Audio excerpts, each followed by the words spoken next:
Bago ko umpisahan, pakilala muna ako. Ako si Maricel Vargas, isang OFW ngayon dito sa Israel. So, OFW parang kung pakikinggan, parang ang sarap, parang 'di ba? Kung pakikinggan mo parang ang sarap ng OFW kasi isip ng tao malaki ang kita, malaki income. Pero sa katulad po nating mga magulang, mahirap. Kasi tayo nagtatrabaho dito, malayo sa pamilya. Ang utak natin lagi nasa Pilipinas, sa pamilya natin, pero yung katawan natin andito sa ibang bansa. So, sabihin natin na mahirap yung sitwasyon natin lalo na yung mga mami na hindi kasama yung mga anak mo na iniwan mo na maliliit pa. Sabihin natin bago nag-uumpisa magsalita, napakahirap. So, sino po ba ditong OFW ang hindi nangutang? Swerte po yung mga OFW yung hindi nangutang nung placement pa lang nila, nag-a-apply pa lang is utang na, 'di ba? So sino din po yung OFW yung hindi nangutang na walang interest? Bihira po yung gano'n, 'di ba? Bihira po. Swerte po yung mga taong nangutang na walang interest. Pero sa katulad ko po kasi, nung nag-Taiwan po ako is nung nag-Taiwan po ako, dalaga po ako no'n. So, bata pa ako nung mga time na yon. So, kailangan ko pang mag-change name. Hindi ko po pangalan yung ginamit ko noon dahil sa hirap ng buhay, kailangan mo pang manghiram ng pangalan ng iba para lang makapag ibang bansa, 'di ba? So nag-change name po ako noon, 19 years old pa lang po ako noon, pero ang ginamit ko po nung pangalan is ah, nag-change name na po ako noon pang 25 years old. O 'di ba? Hindi madali. Kasi unang-una sasaba ka sa bansang hindi ikaw, hindi mo pagkatao yung dala-dala mo, 'di ba? Napakahirap po yung sitwasyon na yun. So, nung nakapag-work po ako sa Taiwan 5 years, tapos umuwi po ako, nagkapamilya. So, akala ko po nung time na yon hindi na ako aalis. Kasi may asawa, may anak, so hindi mo pwedeng iwan. So, sabi ng asawa ko noon, "Huwag ka nang umalis, basta magtipid na lang tayo, hindi ka na aalis." So, akala ko po okay na yon. So, nag-start po kami sa maliit na negosyo, yung traditional business natin, grocery. So, yun po yung ginawa namin. Pero hindi ko po alam na darating pala yung time na kailangan ko ulit umalis, mag-ibang bansa, dito naman sa Israel. So, iniwan ko po yung anak ko noon, halos magtu 2 years pa lang, babago pa lang siya nagsasalita no'n, yung bunso ko. Kasi hindi ko po in-expect kasi nung mga time na yun, hindi ko pa alam yung tamang pagba-budget, 'di ba? Yun yung mga problem natin noon na yung sa budget, hindi natin alam. Kaya po 'pag nagkaroon tayo ng emergency, wala po tayong fund. Kasi yung pera natin iisa, 'di ba? Yung pang-araw-araw nating ginagastos dun lang kukuhanin, tapos yung mga pang-emergency wala po tayong savings. So yun po yung isang pagkakamali ko. Kaya po nung hindi ko po inisip na ako'y aalis pa na mangingibang bansa kasi yung time na ah, yung baby ko po, yung bunso ko, hindi ko po in-expect na yung budget ko is pang normal, 'di ba? Pang normal lang po yung budget ko doon sa anak ko. Pero 32 weeks pa lang po yung baby ko, lumabas na yung panubigan ko. So hindi pa ako aanak noon dahil hindi pa oras mismo ng panganganak ko. So nagkaroon po ng problema kasi hindi lumabas yung baby, kailangan ko pong i-cesarean. So nung kaya po yung budget ko na pang-normal hindi po sapat para doon sa cesarean. Tapos private hospital pa. So dun po nagkaroon ako ng, ah, sabihin natin yung unang problem ko sa financial. So before po kasi nung, manganak ako, yung kapatid ko, yung si Coach Lisa, nag-apply po siya ng Israel. So nung time na yun, yung placement niya utang din.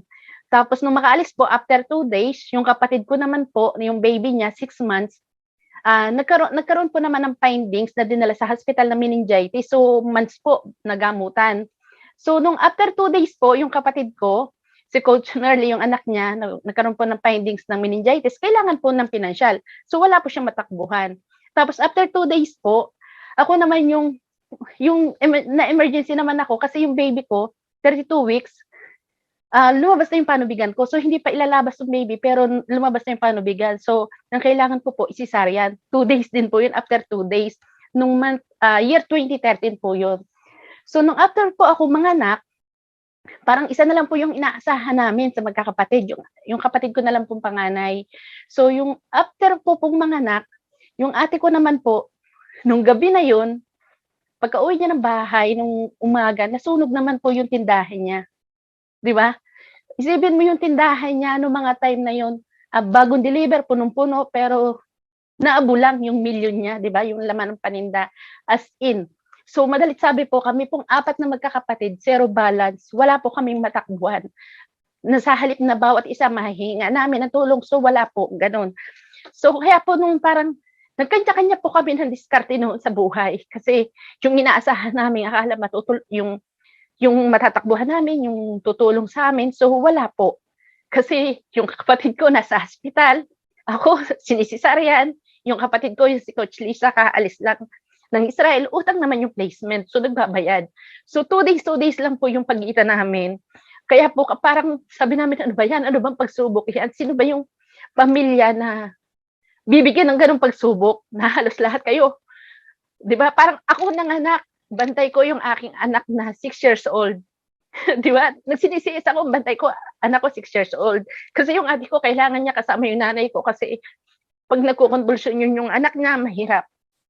So, do'n po nag-umpisa, no'n po okey po yung business ko.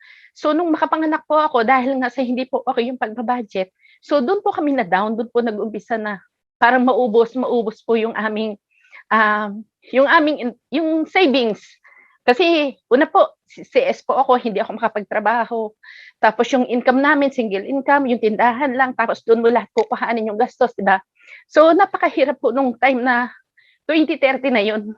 Kaya po yung 2030 na yun, sabi ko nung ipinagpi-pray ko na lang sana malampasan namin kasi wala na kaming paghuhugutan nung tulong, eh. Kasi nakakahiyang manghingi, walang maniwala sa'yo na wala kang pera. 'Di ba? Mahirap po yung walang maniniwala sa'yo na wala kang pera kasi may nakikita sila na na-invest mo. Hindi naman po gano'n kadali na para ipagbili mo lang siya agad, 'di ba? Wala pong gano'n, mahirap po yun lalo na 'pag na-invest mo na, manghihinayang kang ibenta ng mura lang. So, dun po nag-umpisa ako na sabi ko sa asawa ko noon nung 1 year, kawa 1 year lang, nagbe-breastfeed pa po ako nun sa anak ko. Sabi ko sa kanya, aalis ako. Sabi ko sa kanya, aalis ako. So, ayaw po niya pumayag kasi sa loob po ng 8 years, kami po is magkasamang araw-gabi. Parang magkatulong lang po kami doon sa negosyo. Pero sabi ko, mahirap na yung sitwasyon namin nung time na yun kasi single income na lang po kami. Yung tindahan na lang po namin. So, nawala na yung aking ibang income kasi hindi ko na matrabaho. Tapos po, nung time na yun, sabi ko po nung sa asawa ko, aalis ako. So, sabi niya, ayaw po niyang pumayag. Ayaw po niyang pumayag. Sabi ko sa kanya, kung ayaw mong ako payagan, so ikaw yung umalis. Kasi kailangan ko ng tulong pinansyal. Kasi ayaw kong mabenta yung na-invest na natin, ibebenta mo pa, di ba? So, yun po yun. Tapos sabi niya, ayaw niya, pero ako po yun nagmatigas. Kasi sabi ko, ayokong mawala yung napundar na natin tapos sa isang pagkakamali lang, 'di ba? Dahil yung sa hindi tayo natutong mag-budget, parang gano'n.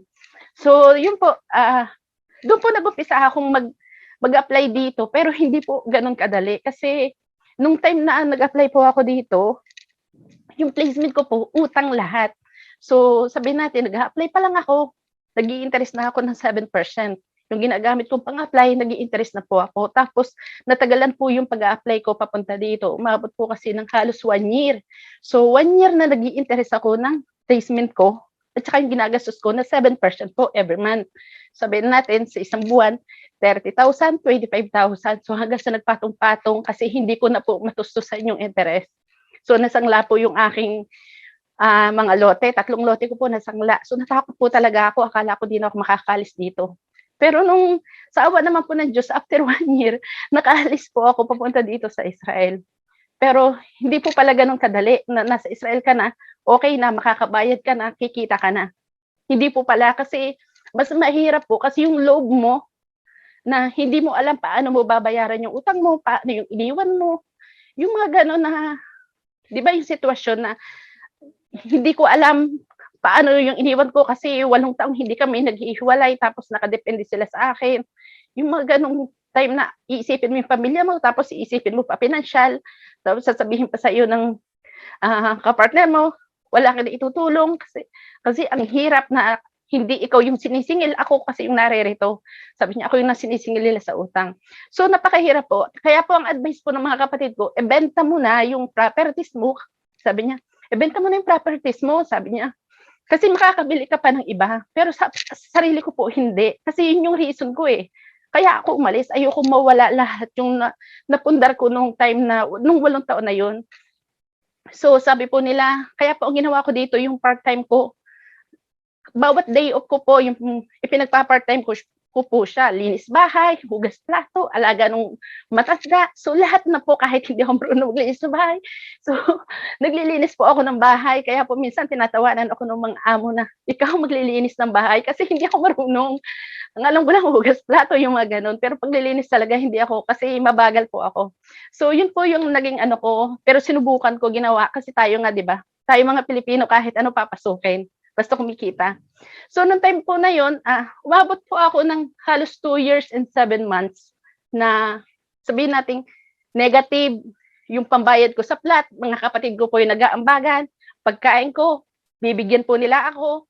So, yun po yung pinagdaanan ko nung hindi ko pa nakilala si Sante. Tapos, nung time po na yun, sabi ko, parang nung time na yun, gustong-gusto ko nang sumuko. Sabi ko, gusto ko nang mamatay. Parang gusto ko nang mamatay. Sabi ko ganun. Kasi, ayoko makitang nawala lahat. Sabi ko parang wala na, parang useless na yung buhay ko kasi ayokong bumalik sa dati.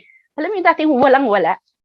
Kasi yun yung naisip ko na sabi ko, hindi ko kayang tanggapin na nawala lahat yung properties ko sa isang pagkakamali lang. So sabi ko, kahit po hanggang naririto ako sa Israel, wag lang sila mawala, magbabayad ako. Pero hindi po pinagkaloob sa akin ng Panginoon na gawin ko yung mga naiisip ko noon, di ba?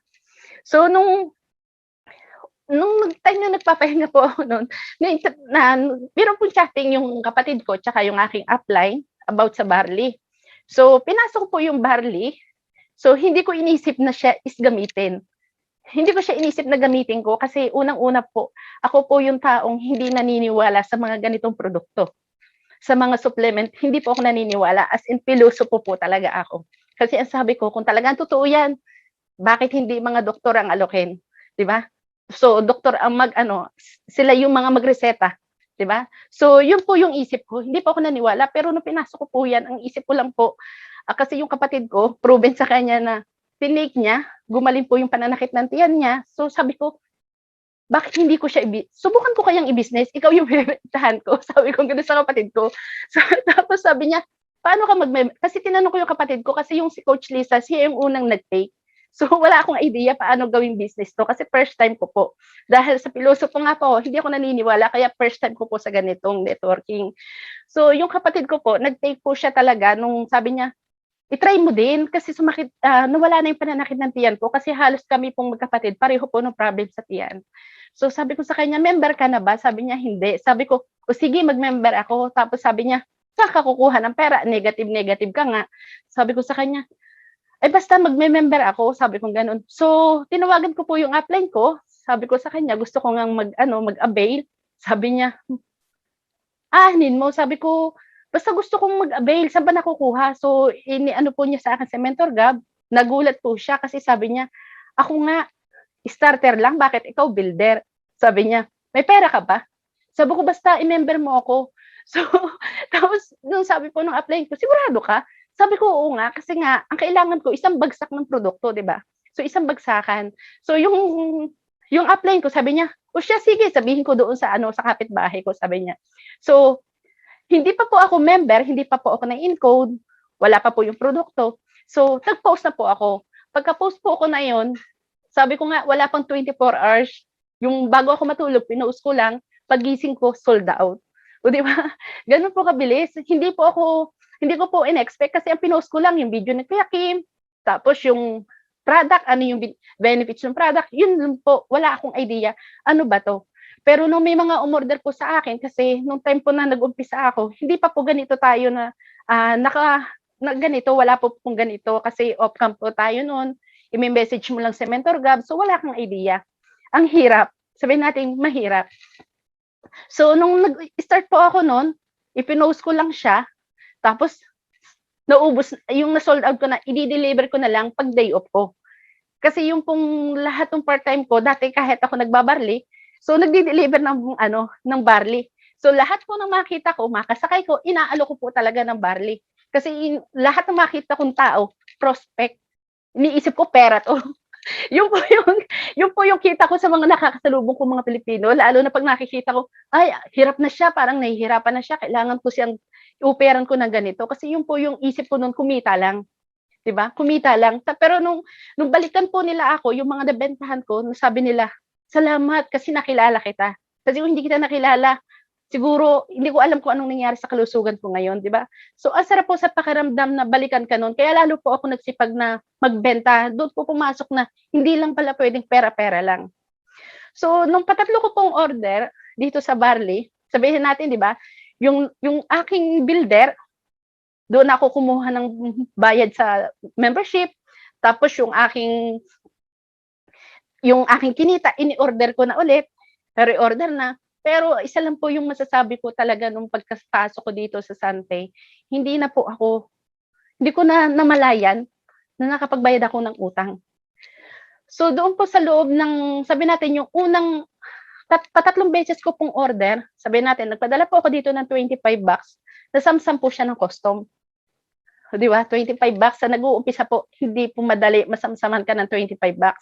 Pero dahil nga po naniwala ako na kaya kong kuhanin 'yun sa custom sa office, nakipag-away po ako makuha lang. Pero hindi ko man po nakuha lahat, pero nakuha ko po yung $10. Sabi ko noon, sabi nung upline ko, "Nakuha mo?" Kasi po yung pagpapadala namin dito baklas, eh. Yung nakabaklas, lahat, baklas tapos isang plastic lang. So nakita ng custom na napakarami. Isipin mo yung $25, baklasin mo sa plastic, gaano karaming sachet. 'Di ba? Halos dalawang plastic 'yun ang na malaki.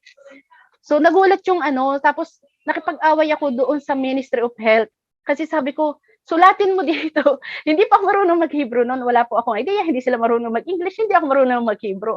Mahirap po makipag-away na hindi nagkakaintindihan. Nadaan lang po sa dilat ng mata. Ayun. Tapos nakuha ko po yung $10. So tapos nung nakuha ko po yung $10, yung $15 hindi ko na nakuha. So, pero pakiramdam ko, tubo ako. Sabi ko, tubo pa rin ako. Sabi niya, sabi nung upline ko, nakuha mo lahat? Sabi ko, hindi. Ilan na nakuha mo? Sabi ko, $10 lang. Eh, paano yan? Titigil ka na? Sabi ko, hindi ah. Sabi niya, naku, kung ako yan, titigil na ako. Sabi nung upline ko. Sabi ko, ay hindi. Kasi kung negosyante ka, kasama yan, part yan, di ba? Kung nagninegosyo ka, part yan ng business. Hindi mo malalaman na magsasucceed ka kung hindi mo pagdadaanan yung mga ganong bagay. So, doon ko po nalaman na ang pasok lang pala dito kapag masisita ng custom, $10 lang. So, dahil matalino po tayo, ang ginawa ko po, para makapagpapasok po dito ng marami, yung pong $20, ginawa ko lang po sa $10. Binaklas ko po. Kailangan lang i-explain sa mga customer at member. So, may paraan po tayo. Basta siguraduhin po na, kasi ang tanong lagi nila, legit ba yan? Kasi bakit baklas? Bakit hindi nakasealed? Hindi po nawawala sa customer yung ganung pagtatanong. Pero in-explain ko po sa kanila kasi na nasamsaman nga ako ng custom, so in-explain ko bakit naging ganun na baklas na. So yun po yung ginawa ko, kaya po yung $20 nagiging $10 na lang. 'Di ba? Binabaklas po namin para po makapagpapasok kami dito. So yun po yun, kaya doon po nag-umpisa, tapos nung after po ako masamsaman, mas dumami pa po yung customer ko. Kung saan po ako abutin, 'pag naglalakad, may makasabay lang po akong mga kapwa Pilipino, ino-offeran ko. 'Di ba? So, kasi sabi ko, hindi ko naman sila kilala, hindi ko nakikita. Ito na yung chance na ma-i-present ko sa kanila yung produkto. Sabi ko nga, pagka-income, nawawala po yung hiya ko. Kumakapal po yung mukha ko. Kasi yun po yung way ko para makabenta. So, nung time po na yon, hindi ko namamalaya na lumalaki po yung kita ko. Kasi yung mga nakukuha ko, builder, di ba? So, hindi ko po alam yung negosyo, basta ginagawa ko lang. Kasi sabi ni mentor, tanim ka lang ng tanim. Sabi niya, tanim ka lang ng tanim. Kailangan mo maging ED. Sabi ko, ano po yung ED? Kailangan mo maka-16. Sabi ko, 16 lang pala mentor eh. Sige. So, 1 month po nakuha ko yung 16. Tapos sabi ni mentor, ay, kailangan mo maging ganito. Tapos naglabas po noon ng yung sa franchisee. Sabi ni mentor sabi ko, gusto ko pong mag-franchise. Sabi niya, bakit? Ganito ang franchisee, sabi ni mentor. Sabi ko, kasi mentor, kita ko po na lalaki yung negosyo ko. Hindi po kasi tayo titigil. Kasi sabi ko, palaki po yung team, lalaki po yung negosyo ko. Hindi ko naintindihan kung ano yung franchisee. Basta gusto ko maging franchisee. Gusto ko level up agad. Di ba? So, pumayag, sabi ni mentor, sige, franchisee. So, pasok po ako sa franchisee. So, 1 month, tapos naging ED po ako. Tapos, yung franchisee. So, hindi ko na po namalayan. Tapos nung after 1 year, kasi po, hindi ko po inisip na dahil sa barley makakapagbakasyon ako agad. 'Di ba? So, 4 years po ako nagbuno dito sa Israel na walang uwian. Kasi yung 2 years and 7 months ko pong halos iniyak araw-araw na negative. Yung third quarter ko po dito, yung first quarter ko, sabihin natin first quarter ko sa barley, hindi ko po namalayang napuno ko yung tindahan ko again ng paunti-unti. So, sabi ko, tapos nag-focus po ako sa pagbabayad ng utang. Tapos yung sumunod ko pong income, sabi ko, in-invest ko sa iba. Kasi sabi ni mentor, saan mo nilagay? Nag-invest po ako para hindi lang dito sa barley. Pero yung in-investan ko po na 5 slot na gasolinahan, wala nga. Magkano po yun? Nasa 100 plus po yun. Pero wala pa akong kinikita doon. Sabi ko, samantalang dito sa barley, 59.88. Ang laki ng ipinasok sa akin. Yung in-invest ko doon sa gasolinahan na 100 plus, so walang pumapasok. Negative pa ako minsan. 'Di ba? So, kaya po doon nasabi ko, sana ininvest ko na lang sa barley kasi yung 130,000 mo, siguro, sabi ko, ang daming produkto noon, 'di ba? Ang daming produkto noon, baka doble, triple na yung pinasok sa akin. Pero wala po akong magawa, kailangan ko mag-wait ng 5 years para po makuha ulit yung pera kong in-invest na walang kaltas. So, after po noon, nung 1 year, nung nag-join po ako is month of November, so nung 2018 month of November, so counted na 2019, by March, nagbakasyon po ako noon ng Pilipinas. So, kung yung mga kasama ko namumroblema sa pamasahe at gagastusin sa allowance sa Pilipinas, ako po hindi. Kasi sabi ng kapatid ko, bakit kaya?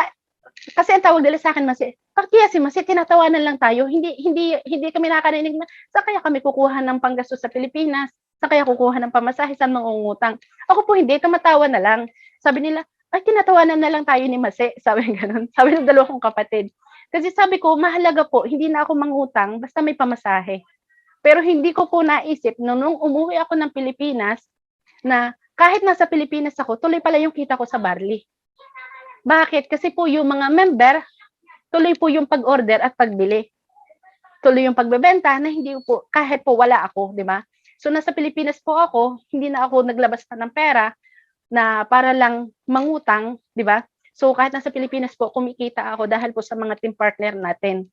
So, kaya po nung time na yon, nung nasa Pilipinas ako, tapos nung pagbalik po ako, nung pabalik na ako ng Israel, so nakapag-meet up po ako noon kay Mentor Gab. First time ko pong mak-meet up noon sa Mentor Gab at saka si Sir Joey. So nagpunta po ako ng office sa Ortigas. So nag-order po ako na nasa 125K. Siya po yung dinala ko papunta dito sa Israel. O di ba, ikaw na yung nagbakasyon, gumastos ka na, pero nakapagdala ka pa ng produkto itong 125K. Di ba? Yung 3 maleta ko, ang laman po is puro barley. Di ba? Ganun lang po yun. Ganun lang po. Hindi ko po in-expect na makakapagdala pa ako kasi yung pera ko hindi ko po nagalaw. Yung budget ko po dapat sa Pilipinas, hindi ko po nagalaw kasi yun pa pala yung ibibili ko ng barley para pambenta ulit dito. So, hindi ko na po namalayan hanggang sa nabayaran ko na yung utang ko. Yung problema kong iniiyak ko ng halos 3 years, sa barley lang po pala ang makakatulong sa akin. 'Di ba? So, after po nung makabalik ako dito sa Israel, hindi naman po ako tumigil sa pagbabarley kasi basta ginagawa ko lang siya kahit hindi ko hindi ko alam paano gawin yung business, bakit may mga pumapasok. Basta nagugulat na lang ako, ay, mentor, may pera na naman ako dito. Wow, magkano? Sasabihin ni mentor ganyan. So, hindi ko pa rin po dati alam kasi wala po tayong ganitong mga Zoom event. So, kaya wala po akong idea paano gawin talaga ng tama yung Zoom business natin. Basta sumusunod lang po ako sa sinasabi. So, nung makabalik po ako dito sa Israel, nagpaumpisa po, nung umuwi po sa Pilipinas, sinayos ko po yung building permit, di ba? So, yung pangarap namin dati na magkabahay, natupad po dito sa Sante, di ba?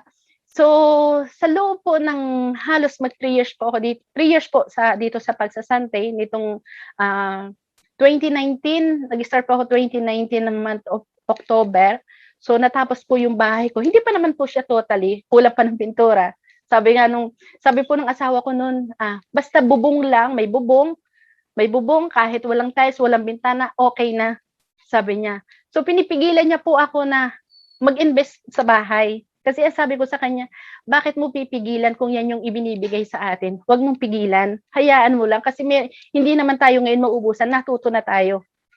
Iba na yung para sa bahay, iba na yung para sa mga emergency funds. So, kaya sabi ko sa kanya, huwag ka mag-alala kasi alam ko na kung paano budgetin. Basta yung sa bahay, isa bahay. Kaya po natapos yung bahay ko. So, umabot po siya, yung sa bahay ko is umabot po ng 2.5. O di ba? Sa barley. Wow. 2.5. Kasi kung sa sahod ko po, hindi ko po makukuha yung bahay ko. Kung sa sahod lang, magkano lang po yung sahod ko compare sa iba.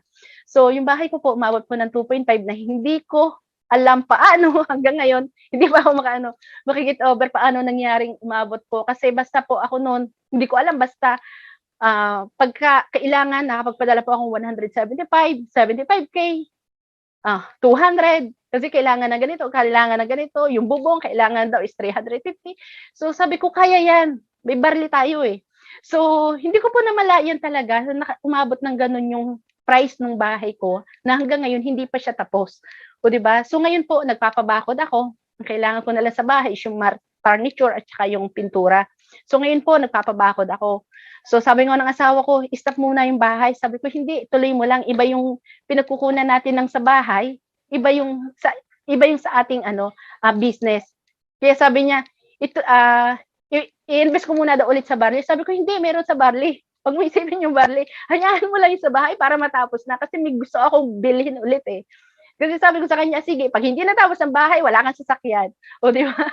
Kaya sabi ko sa kanya, tapusin mo yung bahay. Gusto mo magkasasakyan? Tapusin mo ang bahay para.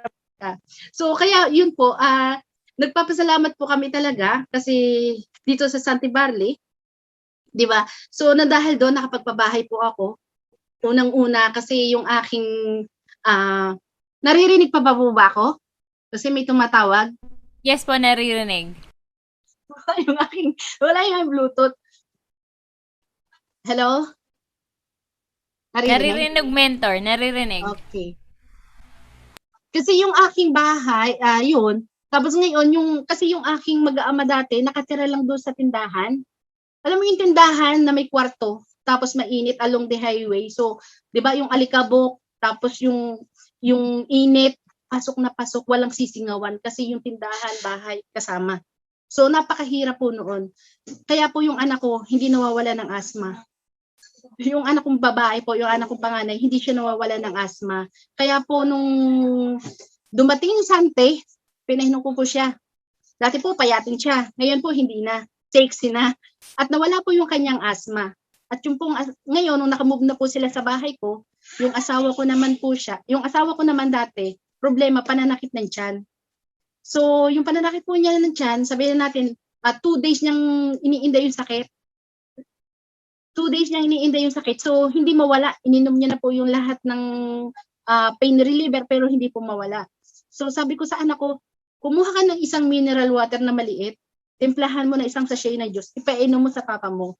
So, alam mo po, yung 2 days po niyang iniinda yung sakit, ininom niya po yung Santi Barley juice. So, sabi po niya, maya-maya, tumawag na po yung asawa ko. Sabi niya, para lang daw pong ginanyan. Yung pananakit ng tiyan niya. Parang pinalis. Kaya po, sabi ko sa kanya, ano ngayon, naniwala ka na? Kasi kahit po, 3 years na ako nagbabarley, hindi po siya naniniwala. Pero dumating po yung problema sa kanya, no, sumakit talaga. So sabi ko sa kanya, i-take mo yung barley. So nung nag-take po siya, nawala yung pananakit ng tiyan niya, sabi niya parang ginanon lang, parang pinitik lang. Yung 2 days niyang iniinda, di ba? Parang pinitik lang. So kaya po yun, mula noon, ngayon po, continuous na yung pag-inom niya ng barley. At yung pong mga anak ko, kapag nagkakaroon po ng sakit ng tiyan, pag sumasakit ng tiyan, sabi niya agad, alam na po namin, kapag humingi ng barley, masakit ang tiyan. Kasi nasobrahan sa kain, yung mga ganun, hindi natunawan. So pag humingi po sila ng barley, alam na namin na masakit ang tiyan. So after po noon yun, magpupupo na sila kasi sobra sa kain. Kaya yun, hindi sila natutunawan. Kaya pagdating sa mga anak ko, ang isip nila sa barley, gamot sa sakit ng tiyan. Diba? Ganun yung sila kaliliit. Kaya pag nakakarinig sila na may sakit, bigyan mo ng barley. Mama, bigyan mo ng barley.